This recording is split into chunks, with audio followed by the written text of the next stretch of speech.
I am Father Dion, the Post-Catholic Chaplain of the Headquarters and Headquarters Support Group of the Philippine Army.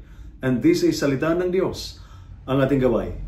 Today is Monday, August 18, 2025, of the 28th week in Ordinary Time. In our first reading from the book of Judges, chapter 2, verses 11 to 19, we hear a sad pattern.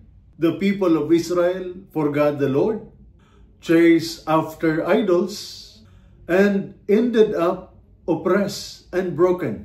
When life became unbearable, they cried out to God, and God, so faithful and merciful, sent them judges to save them. But again and again, they forgot, turned away, and suffered.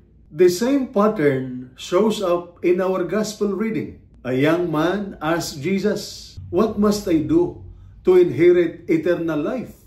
He had obeyed the commandments. But when Jesus asked him to let go of his wealth and follow him, he could not. His riches became his idol, something he could not surrender, and he walked away sad. Today's readings remind us that idols are not statues. Idols are anything that take first place in our hearts instead of God. For the Israelites, it was the gods of other nations. For the rich young man, it was wealth.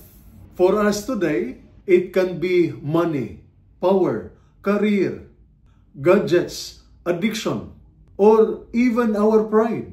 When we cling to this, we end up restless, enslaved, and far from God. But there is hope.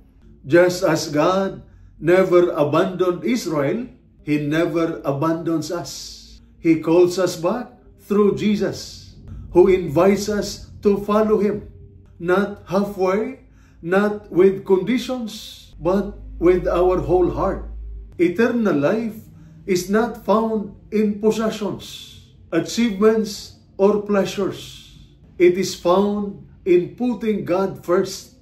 As soldiers, we know loyalty is non-negotiable. You cannot serve two commanders. In the same way, we cannot serve God and idols at the same time. The question today is simple but challenging. What are the idols holding me back? What is the one thing I refuse to surrender to God? God is not asking us to be perfect right away. He is asking us to trust Him enough to let go, step by step, so He can give us something greater: peace, purpose, and eternal life. Let us ask for the courage to say, "Lord, You are my first and greatest loyalty. Everything else comes second." And this is Salita ng Diyos, ang ating gabay.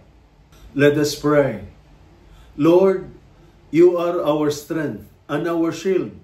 Bless our soldiers who serve You and our nations with courage and faith.